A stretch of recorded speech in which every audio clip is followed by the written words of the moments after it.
What's up, witches? Welcome to the channel. If you're new here, I'm Luna, and looky, it's daylight, so you get to see Pyewacket. Pyewacket? Pyewacket? Now you can watch him actively ignoring me. Pie, hey! I had to make a noise. Okay. Anyhow, I am here today for an unboxing, as it's Monday, and I'm looking at a classic deck. This is the Llewellyn Tarot. Now, I was under the impression, I've been looking at this deck for many years, but when you get as old as I am, that many years is sometimes shorter than you're thinking. Anyway, I thought this deck came out earlier than it did. But this is the Llewellyn Tarot by Anna Marie Ferguson, and she is also the author of this deck, Legend the Arthurian Tarot, which is a wonderful deck. This one came out in '95. So let's take a look at the box. This, of course, is by Llewellyn. Includes a 78-card tarot deck and 288-page guidebook. We have the snappy box. And on the back it says, "A Time Before Camelot, Bringing the Welsh Myths to Life." Okay, so we immediately reference the Arthurian deck. The medieval world of the Welsh is very real, tactile, even rustic, with an other world that overlaps and infringes on reality's borders. Poetic, but rarely sentimental, the mortals anticipate and brace themselves for testing encounters with the shadow of the other world. To live within the reach of the supernatural is seen as natural, and sometimes a blessing, and sometimes a hazard. This mystic realism is, I feel, one of the early Celtic literature's most appealing qualities. It is not fantasy, but organic reality, seen on occasion through an imaginative lens, in the same manner and beauty as the artistic tradition of the Tarot. Anna Marie Ferguson, creator of the Llewellyn Tarot. I like that organic reality. Sorry, had to look and see if... Anyway. Sorry, you guys. I'm having a fussy, idgety day, as my sister-in-law would say. Okay. You can see on the front the art style is the style from the Legend deck. Look at the inside here. That is not actually wear. That's just part of the design. And we get, as usual, a hefty book from Llewellyn. And here is the deck. All right, to look at the book quickly first, we've got... all right, this is about Anna Marie. The creator of the popular legend, the Arthurian Tarot, Anna Marie Ferguson is a self-taught artist whose passion for history and legend led her to paint and later to write about its characters and dramas. Over the years, her paintings of these classical subjects have served as both book illustrations and works of art exhibited in museums and sold through galleries. A member of the International Arthurian Society and the Pendragon Society, she's made numerous television appearances, tours, and lectures on the art of illustration and the Arthurian world. Yay. And I would say, you know, I love the Arthurian stories, but I'm not actually that familiar with the stories. I love, my entry into that world was through Marion Zimmer Bradley's Mists of Avalon. So, but still love the world. Okay. This is copyright 2006, so I thought this was one of those decks that went back to the late 80s, early 90s, but it's 2006. It's younger than the Arthurian, and it's in its 14th printing as of 2022. So apparently there are other people that are viewing it as a classic as well. All right, we have a foreword by Carl Llewellyn Weschke, which is the publisher of Llewellyn Worldwide. So this is why I'm thinking of it as being classic, because it is associated with Llewellyn Publishing. So I'm just thinking that this was like the official tarot of that publisher, but I don't know that that's true. So he's talking about Llewellyn George. And then talking about the creation of the deck, which I'm not going to read. Then we have a preface. We have Wales, Land of the Red Dragon. So I'm sure you've seen on the flag of Wales that red rampant dragon. Then we have the Noble Tarot, the language of nature, the language and nature of the cards. Okay. The imagery of the traditional tarot deck has stayed much the same since the Middle Ages. The Llewellyn tarot draws largely upon the art of the early Visconti tarots for the trump cards and loosely on the popular Rider-Waite designs for the minor arcana. Though each artist envisions according to personal style, the image is kept within bounds of tradition. This is a traditional deck in retaining the age-old imagery and standard card interpretations, but it has the added aspect of being seen through the lens of medieval Wales in setting, character, and mythology. The tarot title of the card sits below the painting, while the Welsh title appears above. I hope she has pronunciations. There may be on rare occasion a Welsh substitute in image, such as the strength card depicting a man overcoming a wild boar rather than the lion customary to the card. Nearly, if not all the time, counterparts in the tarot and Welsh tradition can be found, but it is not always seamless. The Universe card is a rare instance where the traditional tarot element of the female figure of Liberty dancing has been incorporated into the scene of Kader Idris. All right. I am not going to read the rest of this. There's a section on intuition in the cards. Some misconceptions. Talking about it being sensationalized in film. It's not the wicked pack as some preached. So, yes, debunking all the bad rap. And then there's a paragraph on the reversed card. Though fewer readers employ reversed interpretations of the cards, they appear in this book out of respect for the reader's right to choose. I do not, however, advocate the use of reversed interpretations, believing the tarot to be a balanced system of positive and negative influences without turning cards upside down. I agree with that. That's the way I approach things. However, and also, if you approach it that way, you will find that cards will turn themselves around.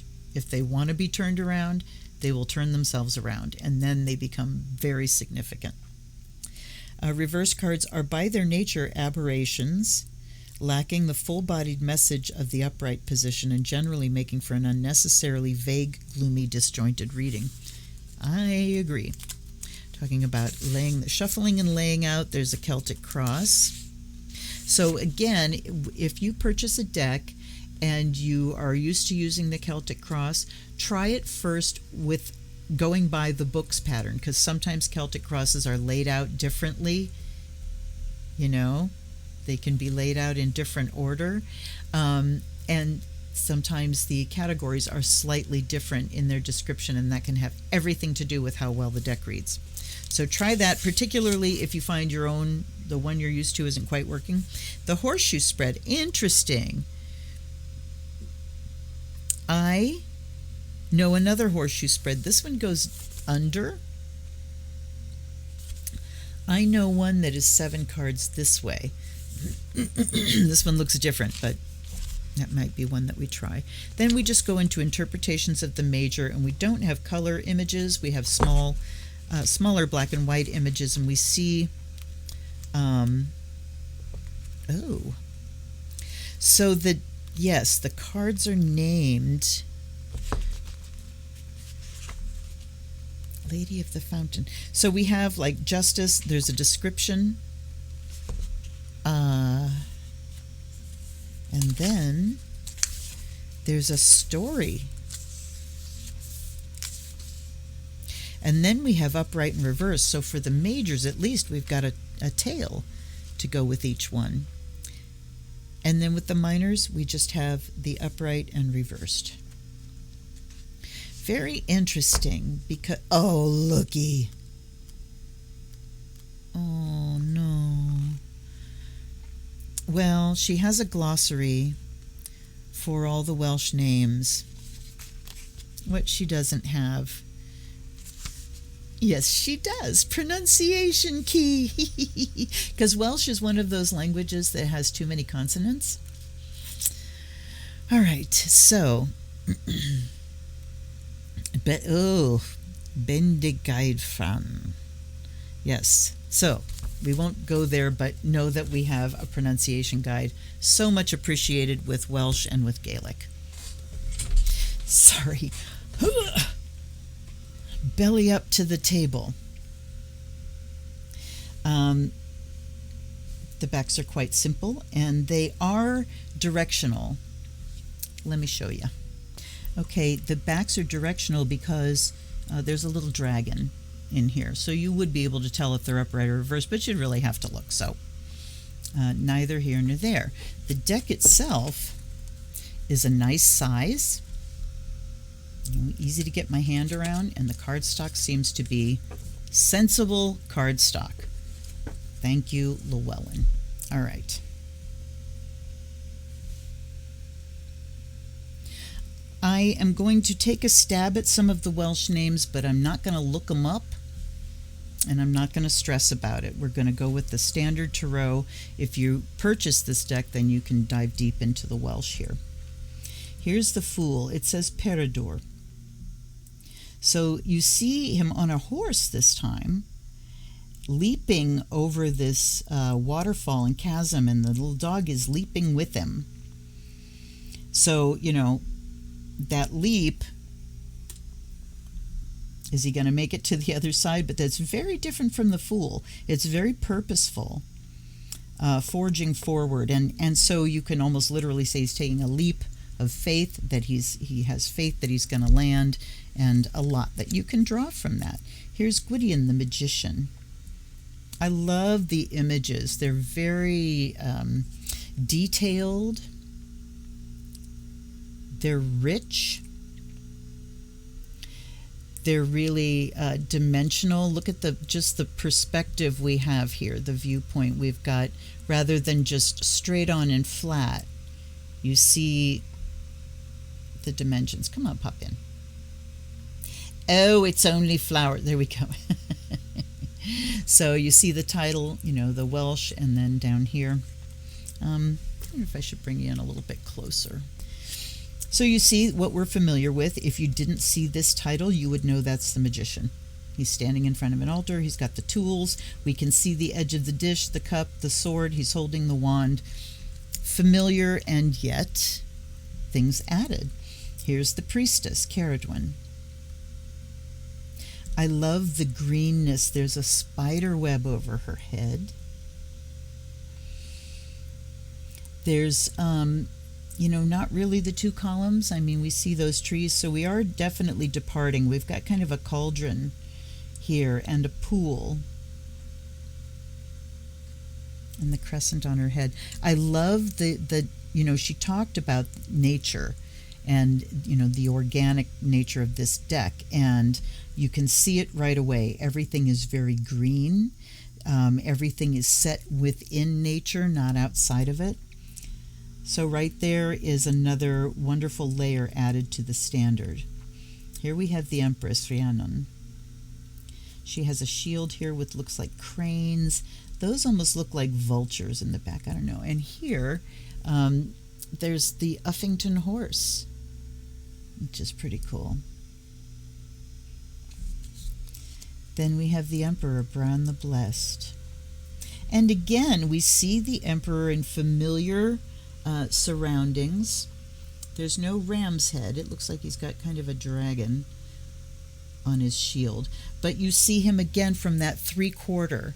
And just the turning of perspective gives such dimension rather than flatness. That was always the thing that I liked least about the Smith-Waite deck, is that it was so flat.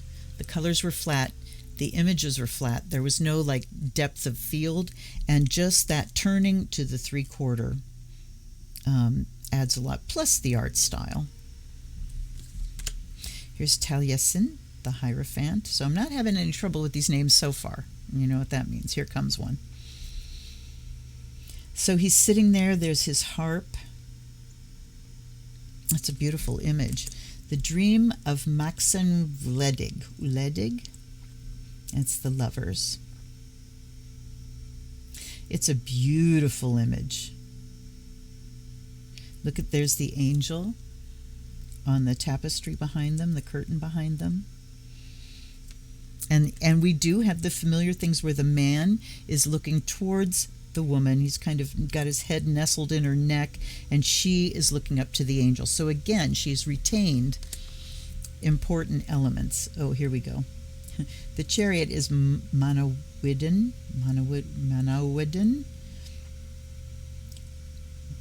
Look at the horses. So what does this remind you of? Are you a Lord of the Rings freak like me? It reminds me of the ford of, what's the name of the river? Anyway, Imladris, Rivendell. It's like the horses in the river. Anyway, sorry. Truth, strength. And there it is. It's a man on a horse, and then there's a boar. And this doesn't have that same feel of the original strength card. There's a lion there with a nod to the original, but the original is about taming through peace, approaching a potentially dangerous or difficult situation with inner peace. And the more you calm inside, the more outside falls into line. This doesn't look anything like that. Merlin, the hermit. That's a wonderful image. Wonderful and wizardy. Arianrod, the Wheel of Fortune. Justice is the Lady of the Fountain. So this is going to be a book that's just good to read if you're into Welsh legends, whether you're into tarot or not, because you're going to get all of these stories. And that's pretty darn cool. At least you're going to get 22 of them. The Enchantment of David. And that's the Hanged Man. And look at, he's not hanging upside down. Can you see? He's hanging from a bowl, hanging from a thing from the ceiling. Then we have Aron, Death. Wow. Look at the hounds. Look at the halo. Very interesting things to key into. Here's Temperance, the Keeper of the Well. We can certainly recognize this. She is pouring from one vessel into another, and there's another dog. She almost looks like she's a mermaid or a sea creature. Look at the garment. It looks very scaly and finny, and look there. I would like to know more. I'm going to look up what this story is.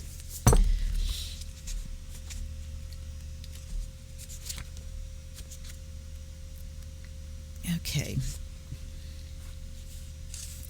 The traditional tarot imagery is that of a supernatural woman or angel who stands with one foot in water and the other on land, to symbolize being of or bridging two worlds. She pours water from one vessel into another, as in the tempering custom of mixing water and wine. And then the Keeper of the Well. And I'm scanning here. So it is talking about the sea. It comes from a poem.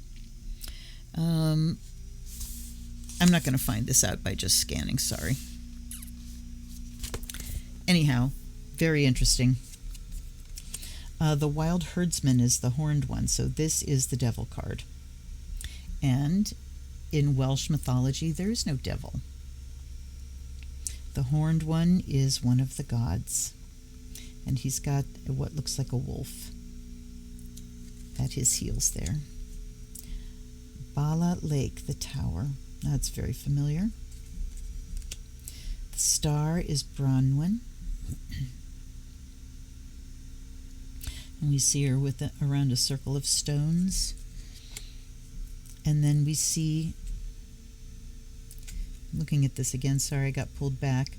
So with one foot on land and one in water, we see the stars up there. Here's the moon, the Lake of Maidens. So there's a lot of lakes.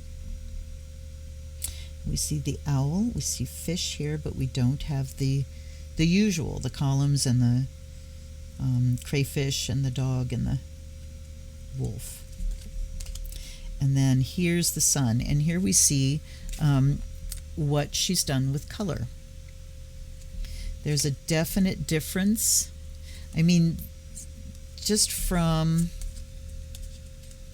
one to the next, the tone, the tonality, and the color itself is descriptive.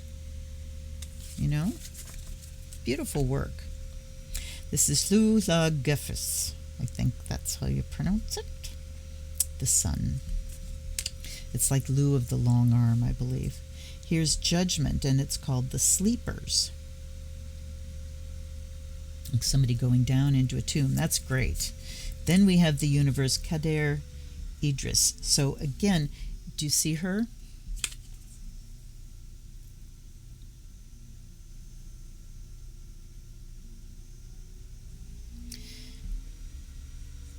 So they, as she said in her introduction, there's a big departure here. So we would want to read the story. Here's the wands. And right away, we have a color shift into fire. There's the 2.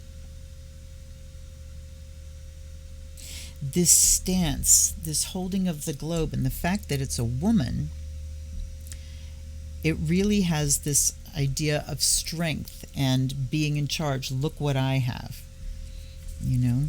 And then we've got the ships coming in or being sent out. That's a very familiar image. The 4. Look at how the wands are placed like over the river. That's very interesting. We have a castle in the background. Here's the 5. That's very familiar. The 6, her artwork is very delicate. It looks like watercolor is what she uses, and the line drawings are so delicate. Look at how delicate the lines are. Come on now. There we go. Very delicate, sometimes even hesitant. There's not like strong, bold lines. The images have this softness to them that I really like. Here's the 7. Look at him standing in the water like that. The 8. I get the idea of the wands coming opposed to each other.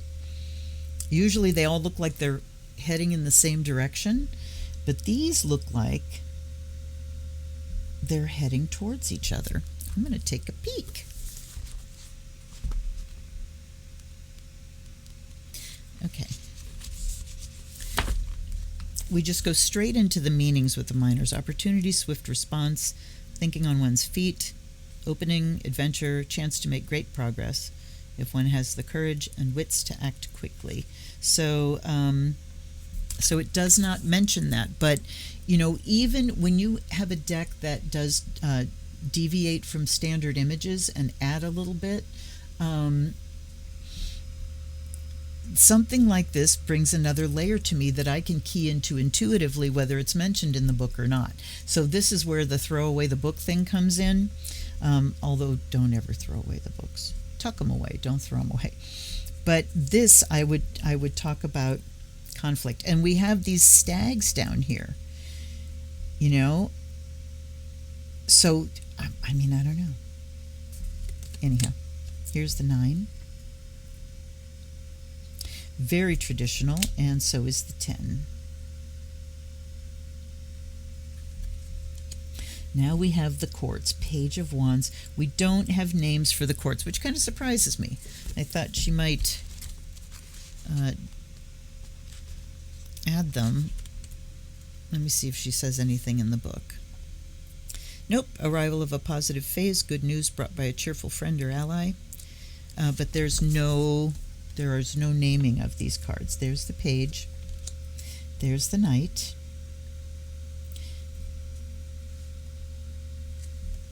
The Queen with the sunflower. No kitty on her lap, though.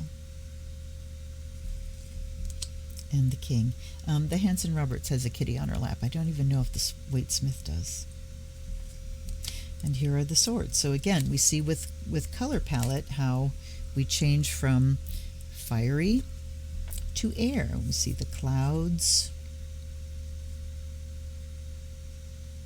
I wonder if she mentions the plants. I doubt that she will, but let's find out.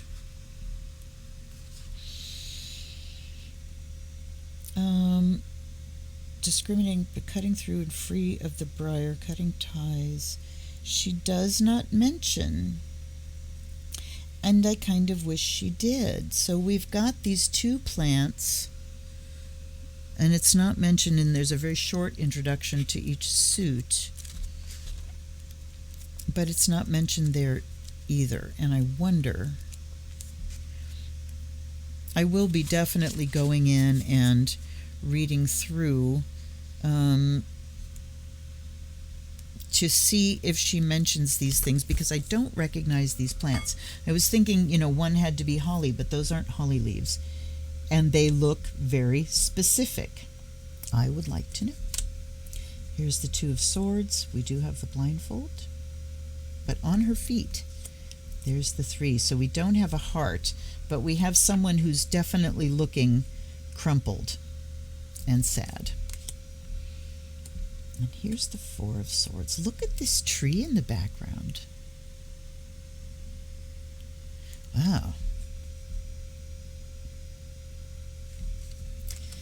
Here's the Five. Look at the women. I am very fascinated by the women in cards that are generally not women. The Five is certainly one of them. The Six, that's traditional. Here's the Seven. So this looks like he's got this pack on his back. This looks like somebody that has gone, and harvested all the weaponry from the battlefield. Here's the Eight. Ooh, I like that image. Look at how it's almost like a vine going around her and then coming around her eyes. There's the Nine.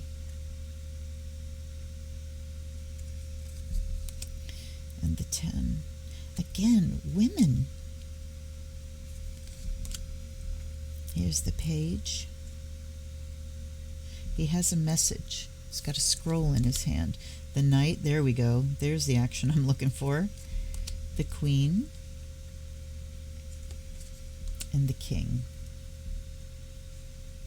So she seems to be consistent in how things are faced as far as the court cards. Here's the Ace. And the Two. I like this embrace rather than just kind of looking at each other. I love the embrace. And look at, with the kind of caduceus at the top with the serpents twining together, they are echoed in this embrace. I really like that image. Then we have the Three. I love the clothing too. It's like, yeah, I'll dress like that the rest of my life. Here's the Four. Again, a woman. Seemingly. The Five. The Six. Doesn't really look like a child. Here's the Seven.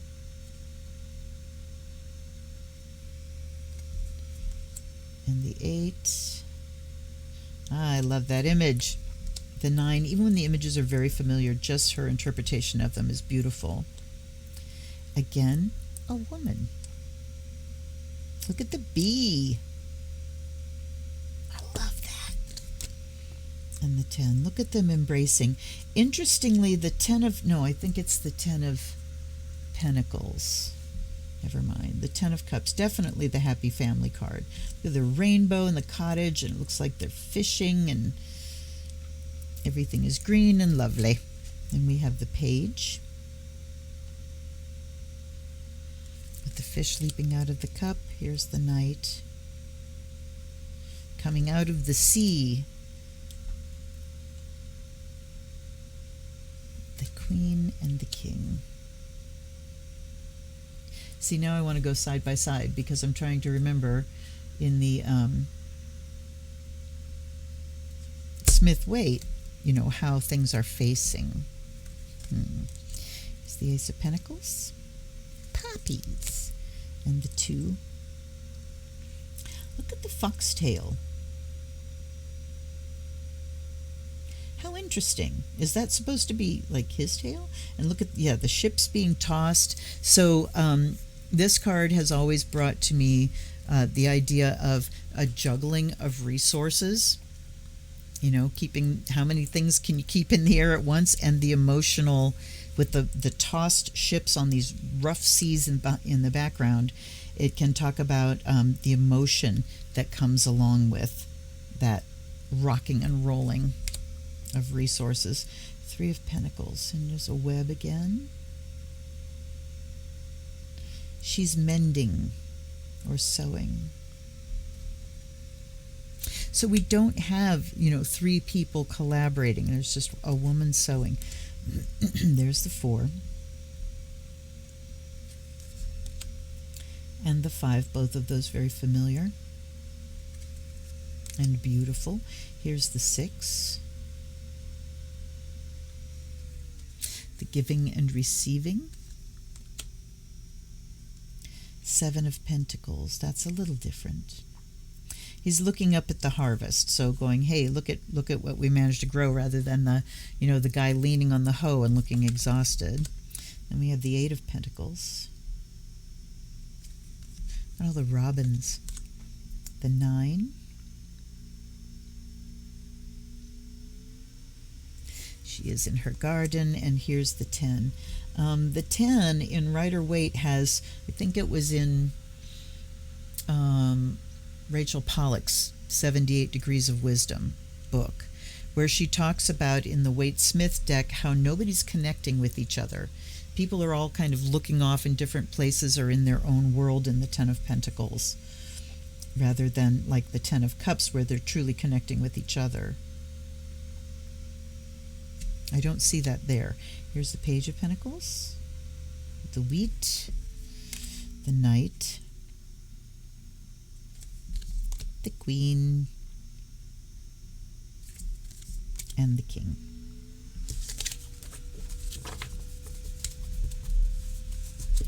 Very lovely deck. So as I'm getting lit here, I want to say thank you if you've made it this far. And thank you to those who choose to hang out with me in the slow zone, the Zen zone, because I don't like rushing through things. And what comes next is a test drive of the deck. So it's nice to have a look at things and see, cardstock, and look at the images and see if you might like it. But for me, the bottom line is, can you get a reading out of the deck? How does it read? So that's always been my focus as a collector and a reader. Let's give it a little blessing. This truly is the bottom of my sage bowl. I've said it many times, but I have scraped the crumbs out the end of my sage. So we will purify and charge by air and water, or air and fire. Oh my God. Clean off anything, any residuals that have come in from factory or travel.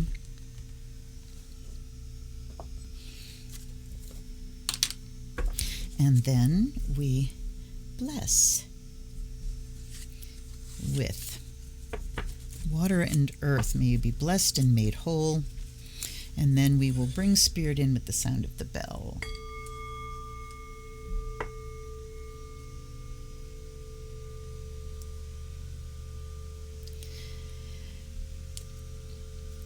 I hate moving the bowl at this point because it means I dampen the sound, but Then we welcome in guides and guardians, allies and ancestors. Thank you so much for being with me here. I offer you fresh water in the fire of Azrael. Please help me to connect with this deck. And mostly, to give a good reading for my viewers. So, here we go. Ba-ba-da-da. Yes. The thing that aggravates me most about newer cardstock, especially like Rockpool and I don't know if Rockpool's so bad. Blue Angel, Hay House for sure, with the thick cardstock, big cards, and matte that doesn't slip against each other. Is it just makes it frustrating to try to shuffle. But the thing that they don't realize, that I'm sure they want to make something that lasts, but for 30 years I shuffled my Hanson Roberts deck, and yes, it's grungy as hell, but it's not like bent all out of shape. They're made to do what you do with them. So please give us something easy and fun to shuffle. All right. So what we are asking today is just, what do we need to know? Throw it wide open. Let the deck show us what it can do. What do we need to know today? Well, we're sitting here shooting a video, watching a video. What information do we need in order to be effective and be at peace? Okay, they're telling me enough. Let's look at this horseshoe spread rather than just throwing it wide open.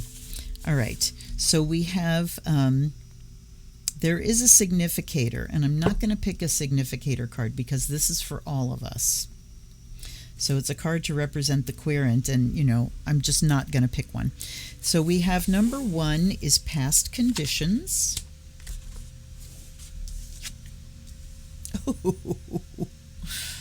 Oh, here we go. All right, I think I need a little bit more room. All right, past conditions. Our current situation, our present situation. Future outlook.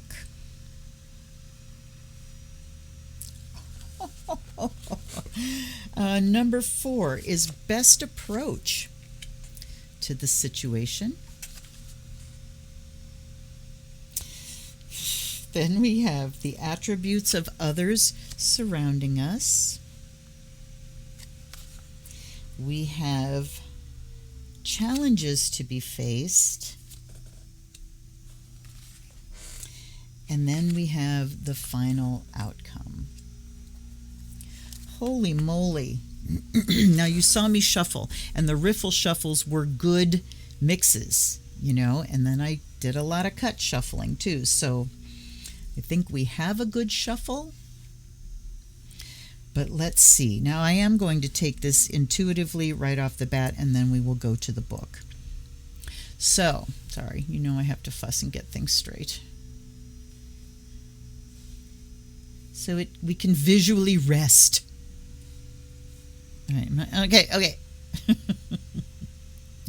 All right, so we have the foundation. Did she call it foundation or past? Past conditions. We have the Tower. Past conditions are all the upheaval and chaos that we have been through in the U.S. and certainly in the world, across the world. So much chaos. In the last 7 years, particularly since the time of the pandemic, the shit has been hitting the fan. Explosive, disruptive, unexpected. Old, calcified systems breaking apart. Old, restrictive ways of being breaking apart. And then the present position is the Wheel of Fortune. Things are changing because it's time for them to change. I always see the wheel. There are so many cards in the major arcana that represent change to me. The Tower is one. It represents sudden, unexpected, disruptive change. Revolutionary change. Wheel of Fortune represents organic change.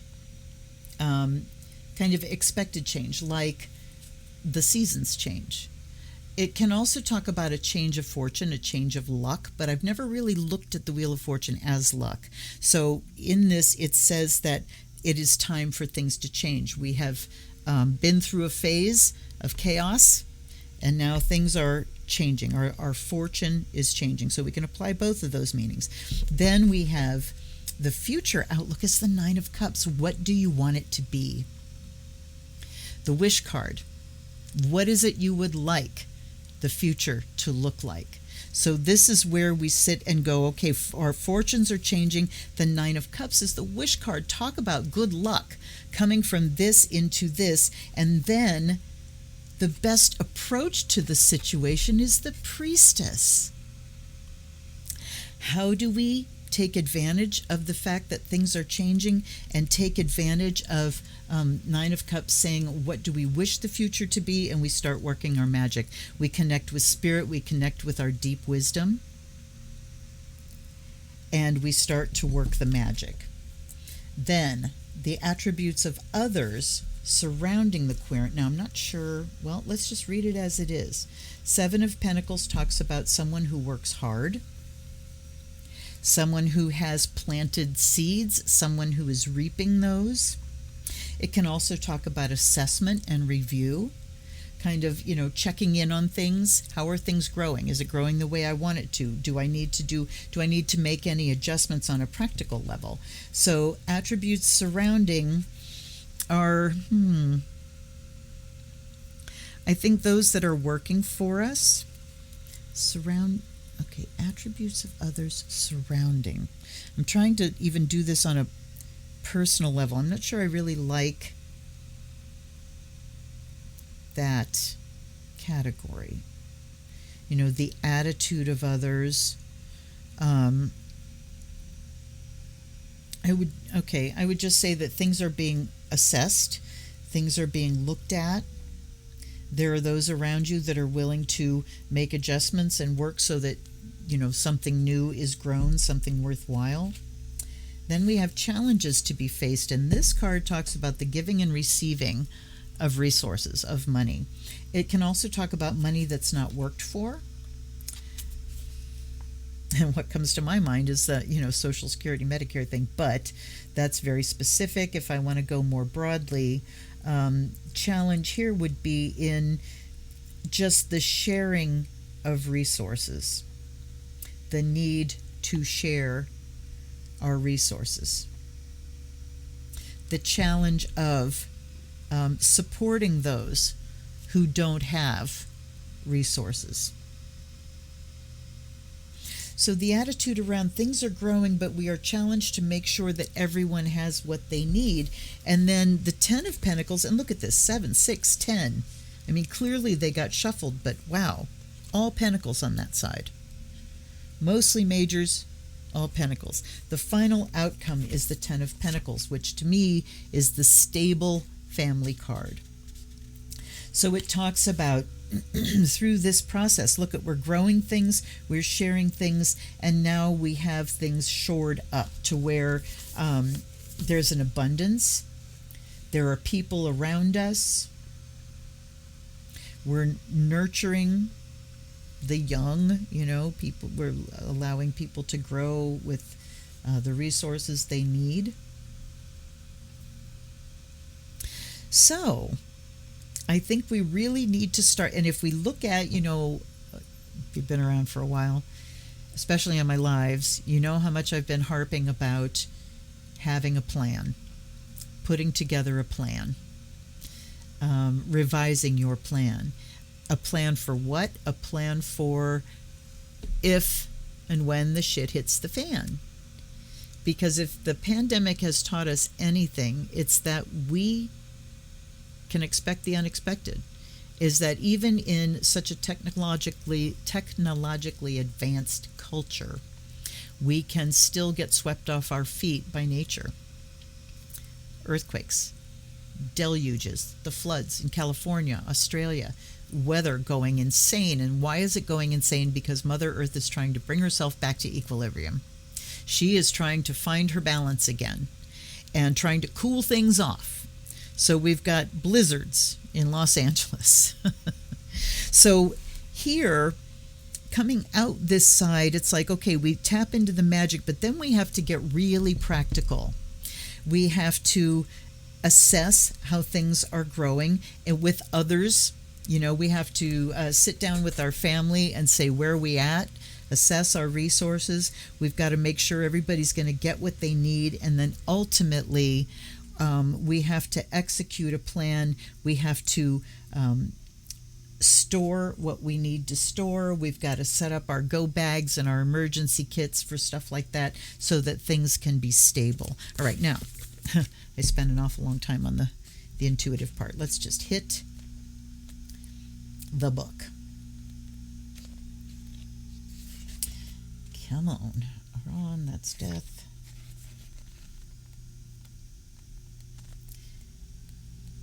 Okay, the Tower. The traditional imagery of the tarot has the Tower as symbol of man's pride, arrogance, and ostentation. The Tower cracks and collapses under the assault of lightning or fire above and waves of water below. Sometimes people are seen falling or leaping from the Tower. The lightning represents divine punishment for greed, and the waves blast and level, symbolically cleansing the scene of corruption. Now, I don't know. I mean, this is sort of a short story. It's like I'd like to read one of these stories, but I don't want to read a super long one. And of course, the one for the priestess is long. I'd love to read her, but let's read the Tower.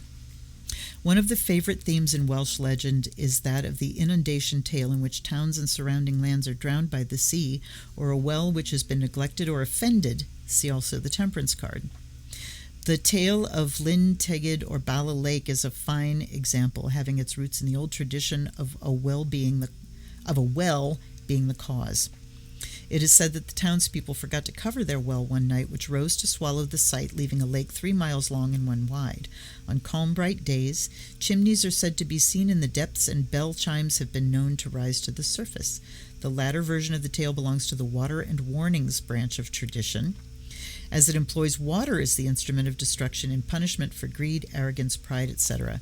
Legend says that on still nights a voice skips over the surface of Bala Lake, warning vengeance will come, in an echo of the valley's traumatic past. Here's the story. Long ago, the valley was a lush, fertile land home to a cruel prince known for injustice and greed. He feared no man or God, and was said to be so hated by the people of the surrounding parishes that his name stank in their nostrils. Did you know you could smell a name? After the locals had muttered many prayers of deliverance, the winds of change began to shift, and a voice warned the prince that vengeance will come. But he scoffed and took no heed, seeing no reason to change his ways, when reprisal had not visited before. On the birth of his first son, the prince planned a celebration feast on an opulent, grand scale to impress the nobles of neighboring lands. Many declined the invitation, yet others could not resist the spectacle and chanced to serve their own interests at his table. A humble harper had been hired for the evening, and as he made his way down into the valley, he thought he heard a voice on the evening breeze warning of vengeance to come. He cast his eyes about the landscape, but could only see a little bird in amongst the hedgerow, and so continued on his way. The feast was a splendid affair with all manner of meat and drink. The harper performed his duties, and as the night wore on, the crowd fell into a drunken free-for-all, forcing the humble harper to retreat into a quiet corner. As he sat alone watching the spectacle, a little bird entered the hall and hovered above the harp, whispering, "Vengeance, vengeance." Repeatedly, the bird warned until eventually the harper moved to follow its lead out of the hall. But the bird did not relax and harried him to quicken his pace, leading the bard deep into the night as a storm brewed, rumbled, and rallied in the distance. Once the bird had brought him to the height of a neighboring hill, the storm bore down on the valley with all its might, forcing the harper to take shelter in a hedge. The rains cut and the wind tore up the turf, but when the deafening night had passed, the sun rose in a clear sky. The harper was in awe to see a large, serene lake now resting in the valley, leaving no trace of the court or its towers, only a harp rocking on the water's surface. Wow. Upright, destruction, major change, unheeded warnings. Greed, pride, arrogance, revolution, break down or break through. The positive or negative implications of the card depend on the querent's position. If one has been living under oppression, dramatic and possible traumatic change will be freedom. But if one has been living the high life off the toil of others, expect reversal of fortune and loss. Look at the reversal of fortune. Irrepressible tantrum of change. I love that phrase. Irrepressible tantrum of change.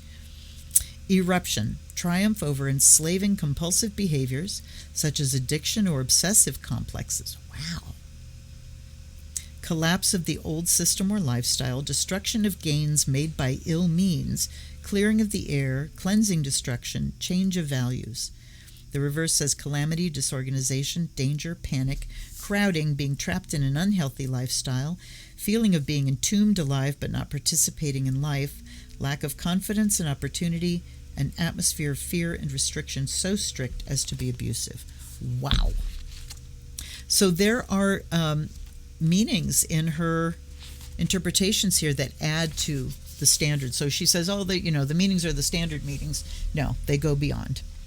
Upright for Wheel of Fortune says surprise, change of fortune. The story that goes with it is what Ariane wrote. Okay. Unexpected turn of events, good luck, progression, windfall, measurable time or natural cycle. Upturn of the wheel could also be downturn of the wheel. Improvement, after struggles, obstacles give way and plans engage, breakthrough in movement, blind fortune, chance, moods of fate, surmounting difficulties, relief from another's oppression. The Wheel of Fortune can herald random change, neither sought nor deserved. See, I don't see the randomness there. Reminding us that fate sometimes rewards the unworthy while denying those deserving of luck. Now, that makes a lot of sense, though. I've never seen it that way, so I always think of it as organic. But this can talk about, the wheel of fate just turns.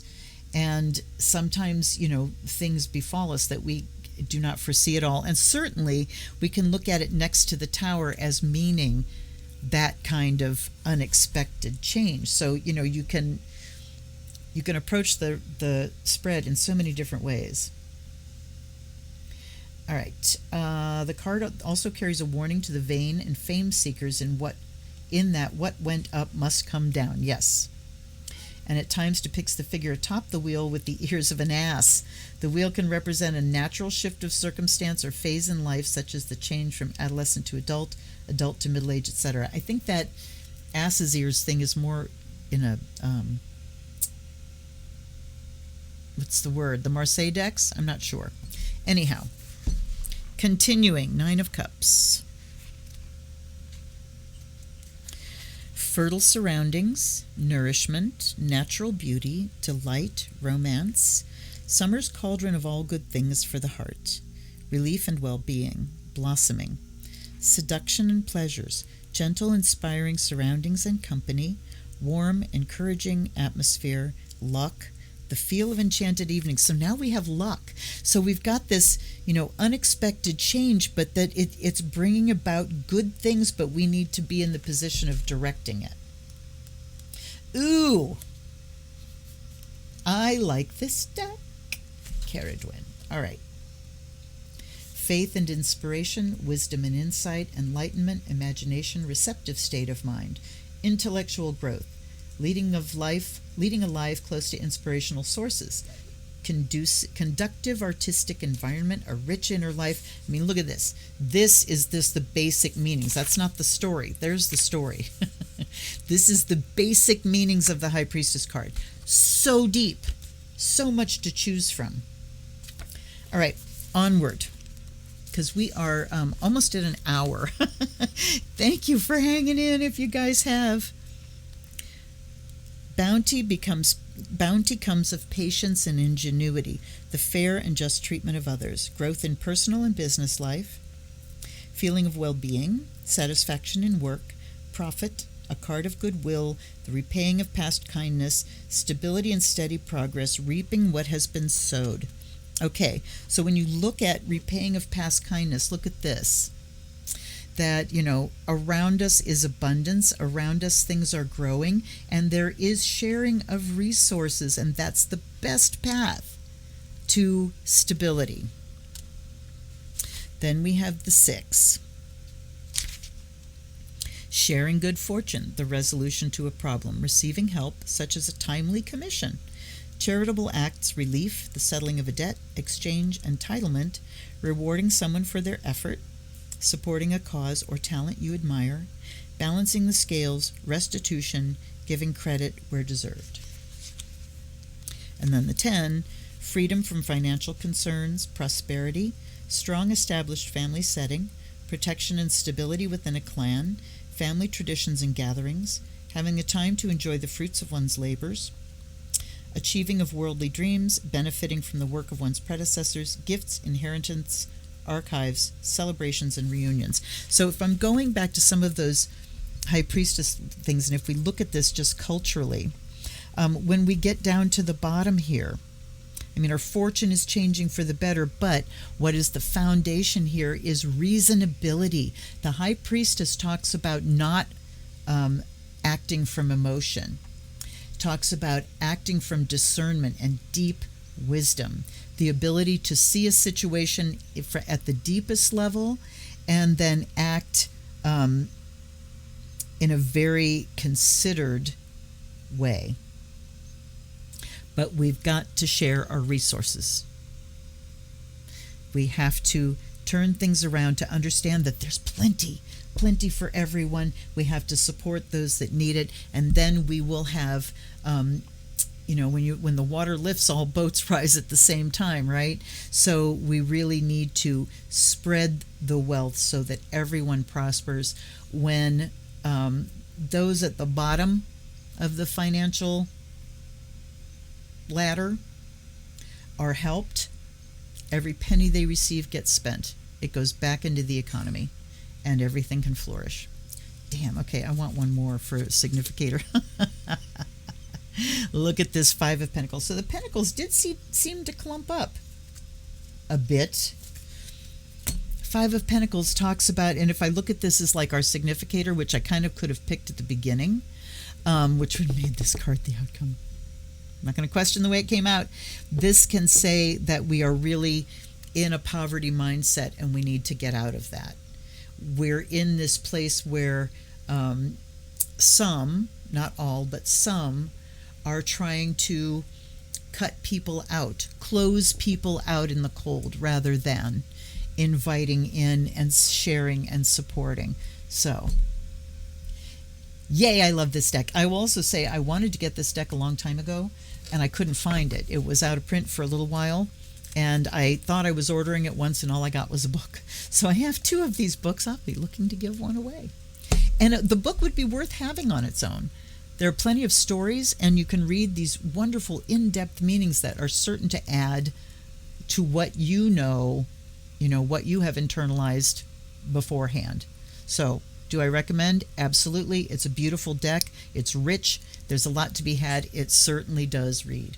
So thanks for hanging out. If you got something from this, please do me a favor and hit the like button to let other people know that I've got stuff worth watching.